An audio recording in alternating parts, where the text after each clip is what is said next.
Hey guys, just wanted to make a build guide video for my Mistfire Assassin.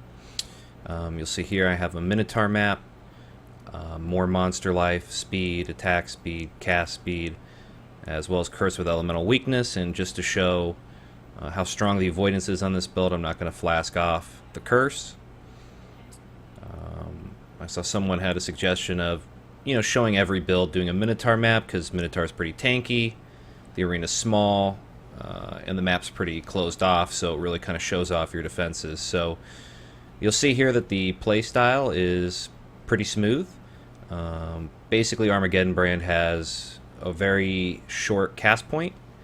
It almost feels like an instant skill, and so the playstyle is pretty simple. You sort of just dash, throw down a brand, dash, throw down a brand, and with the Holy Conquest notable in a medium cluster jewel, every time the brand goes to activate, it will chain to another mob.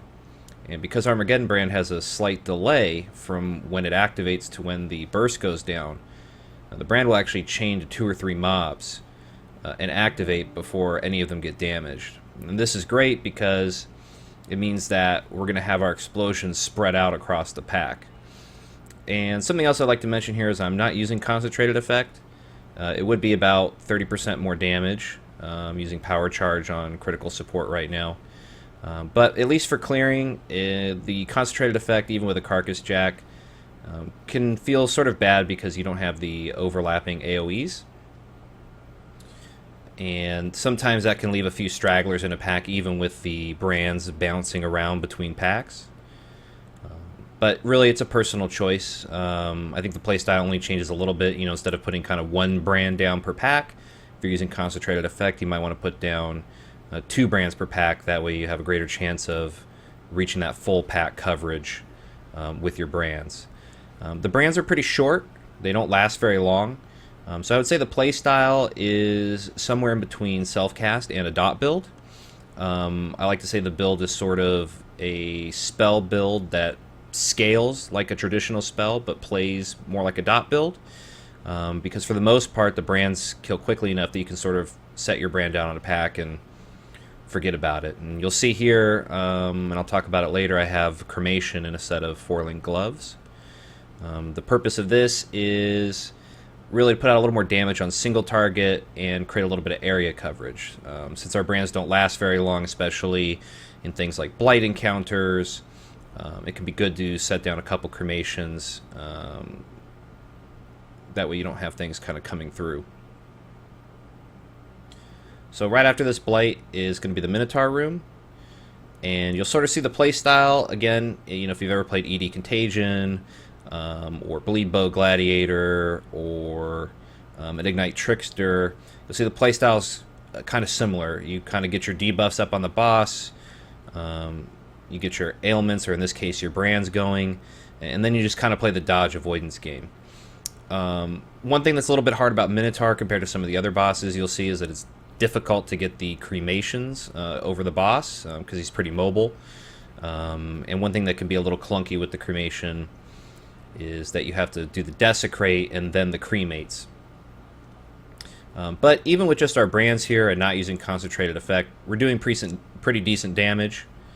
And you'll see that it's pretty easy to avoid Minotaur. We're extremely fast, very mobile, thanks to the movement speed from the Mistwall shield.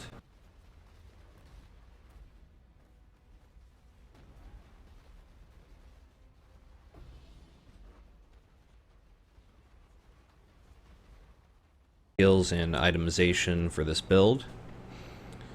Here we have the wand, and I think first is important to go over the skill gems we have socketed here. We have Wave of Conviction with combustion support, as well as Blade Blast. So when Wave of Conviction hits an enemy, because we have so much added fire damage, that's going to be the highest element, and so it's going to inflict a minus 25% to fire exposure. It's also going to ignite, which is going to further lower the enemy resistance by 19%.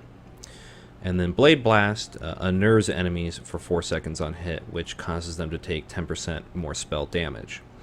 So you'll see on the wand, as part of our multi-mod, we have trigger a socketed spell when you use a skill. This is to make it easy to upkeep our Wave of Conviction and our Blade Blast. You could instead craft here 15% chance to deal double damage when focused, but then you have to manually upkeep your Wave of Conviction, your Blade Blast, and you only get 4 seconds of that double damage, so it can be difficult to sort of get everything to come together so you're maximizing your damage. I think trigger a socketed spell, you'll actually end up doing more damage because you'll have higher uptime on everything. And then we also have on the wand some flat fire damage to spells, global crit multi, and +1 level to all fire spell skill gems, which is really good on this build because it's going to double dip with our Cremation as well as with our Armageddon brand. For the helmet, I think you really have 2 options here. One is you can get the Armageddon brand Eternal Labyrinth enchantment for 12% fire pen. You could also craft a helmet with -9% res to all enemy fire resistances. I don't think there's really a right answer here. With our playstyle, we don't really want to be too close to big single target bosses, so you might not be close enough to trigger the fire res, but on the other hand, it does double dip with our Cremation.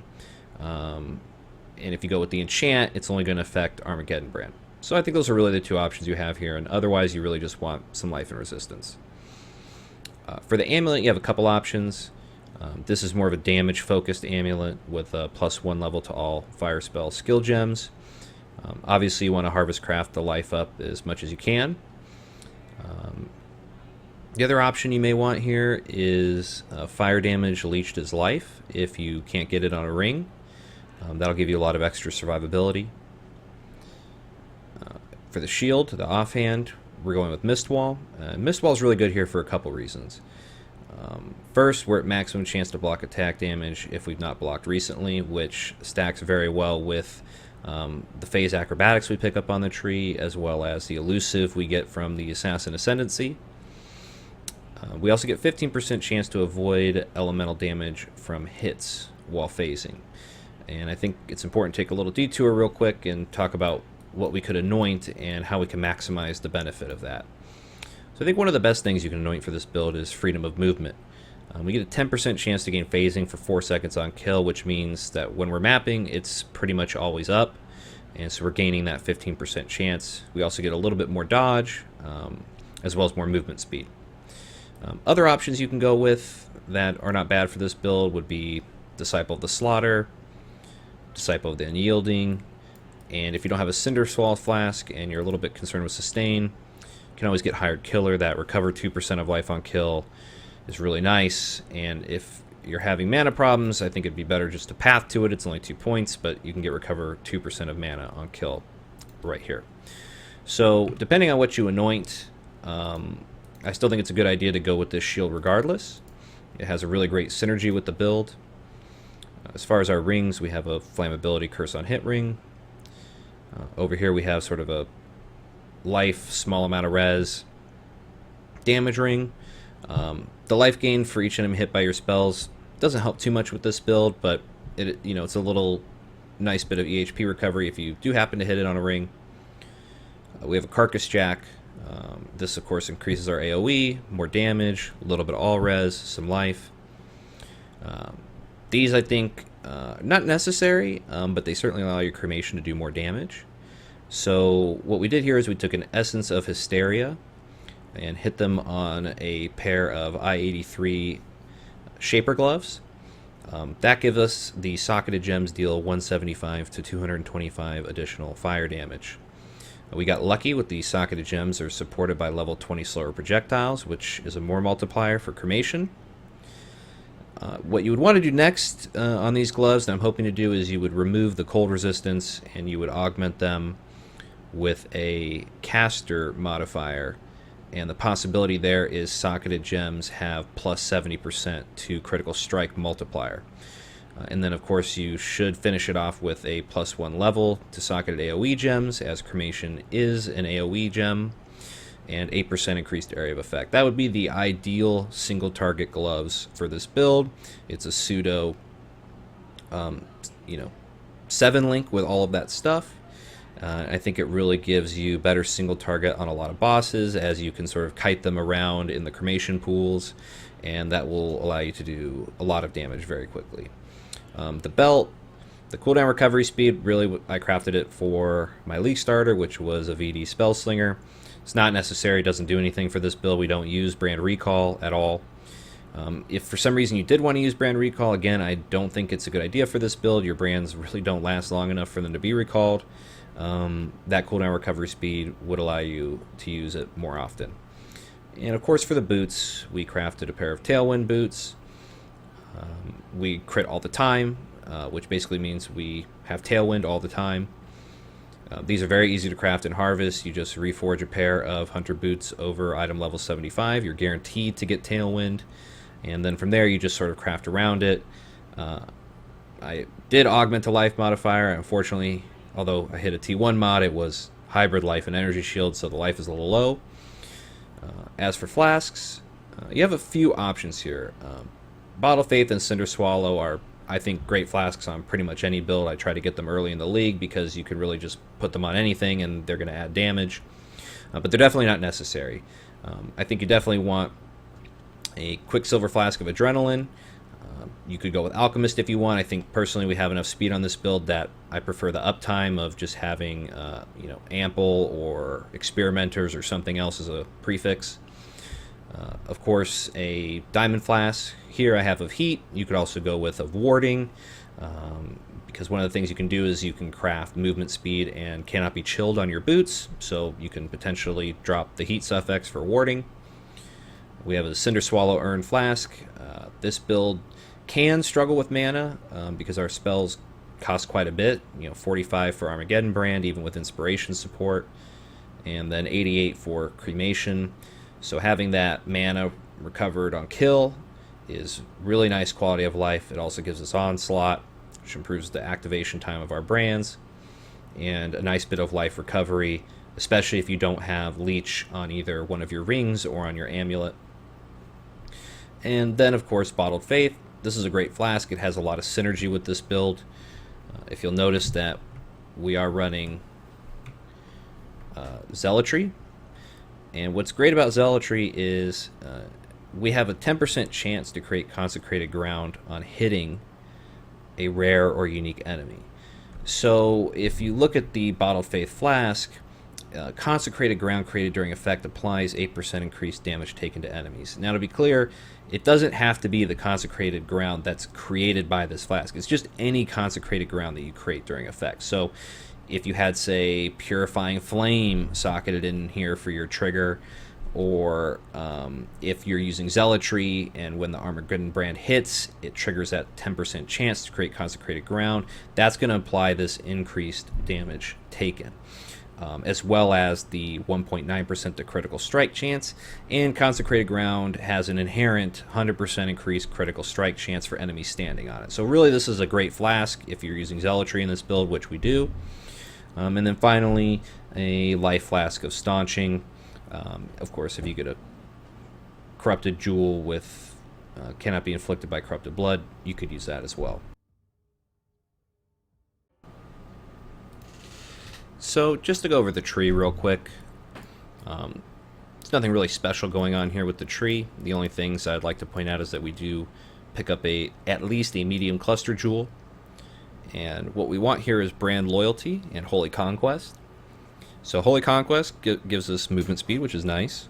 But the real benefit here is that every time our brands activate, no more than once every 0.3 seconds, they're going to attach to a new enemy. This is very frequent. It means that pretty much every time our brands attach and trigger, they're going to move to a new enemy. We also have Brand Loyalty, so enemies take 5% increased damage for each of your brands attached to them. Rune Binder allows us to attach 2, and Rune Smith adds another 5% increased damage taken. So in total, we're getting 20% increased damage taken on our single target by having Brand Loyalty, Rune Smith, and Rune Binder. So that's a lot of increased damage. I think it's very good for this build. And then something else that you could consider for this build is pick up a Militant Faith Jewel with Faithful converted by Dominus. That's going to change the Pain Attunement Keystone into Inner Conviction. That gives us 3% more spell damage per power charge. We get 7 of those. So that's a considerable amount of more damage. It's almost like having low life for free on this build.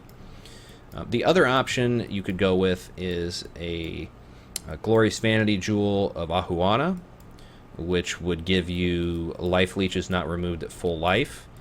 And then you could anoint Disciple of the Slaughter to get frenzy charges. So you'll still get a little bit of the more damage, and you get a little bit more survivability by having that overleech. So I think those are really the two options for a timeless jewel. Although I believe with the Glorious Vanity you have to be careful because it will change some of these nodes. So you may lose some damage from doing that, or some energy shield. So that's just something to think about if you're making that decision. As for everything else, it's pretty standard. We get a lot of multi from these brand nodes. We get our increased damage from these.